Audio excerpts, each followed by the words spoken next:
Let's take this same problem and add probabilities to it.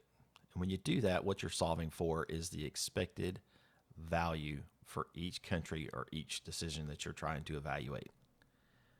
So what we're going to do is, as a decision maker, you're going to have some knowledge of the probability or the percentage chance that each one of these states of nature will be an outcome.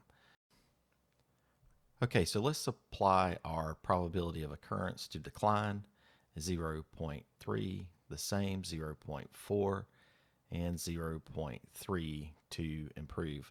Now remember that these have to add up to 1 or 100%. So what we're going to do next is we're going to start off by solving for South Korea.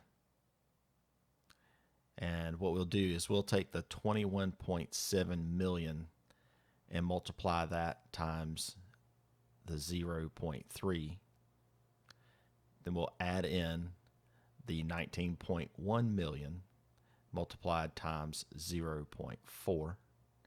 Then we'll add in the 15.2 million, multiply that times 0.3. I'm going to write out the rest of these for you.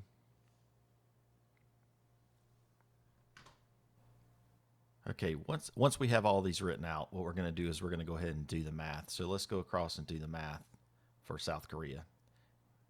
You get 18.71 million for South Korea. For China, you get 18.38 million. For Taiwan, we're going to get 17.07 million. For Poland, we're going to get 17.61 million. And for Mexico, we're going to get 19.73 million. And what we're going to do here is you got to remember we're dealing with costs. So what we have to do is we have to look down the column and decide which one is potentially going to have the least amount of cost. And in this case, it is Taiwan. Okay, now that you've used your own knowledge to determine the best choice based off of the probability of occurrence, what you want to do is evaluate and see how much the maximum you would pay for perfect information if that perfect information could be obtained. And the way you do that is you solve for the expected value of perfect information.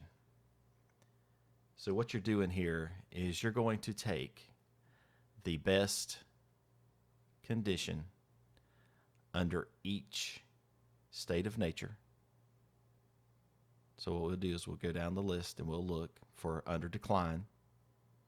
We can see that China is the best option there if we knew that we would have a decline. And if the economy stays the same, we're going to choose Poland. If it improves, we're going to choose Mexico. To start the process for solving for the expected value of perfect information, what we're going to do is we're going to take the 19 million and multiply it times the 0.3, add in 16.8 million multiplied times 0.4, add in 12.5 million multiplied times 0.3. And what you're going to get there is 16.17 million.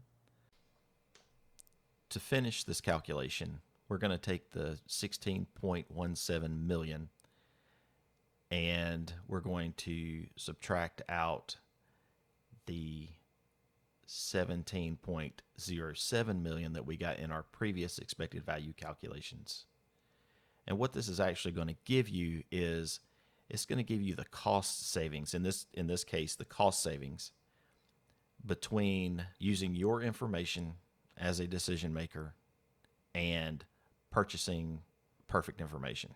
So if the perfect information is available, what would it save you in this case? So what we're getting here in this calculation is we're going to save $0.9 million, and it's a negative. And so this is the maximum you would pay, would be $900,000 for perfect information.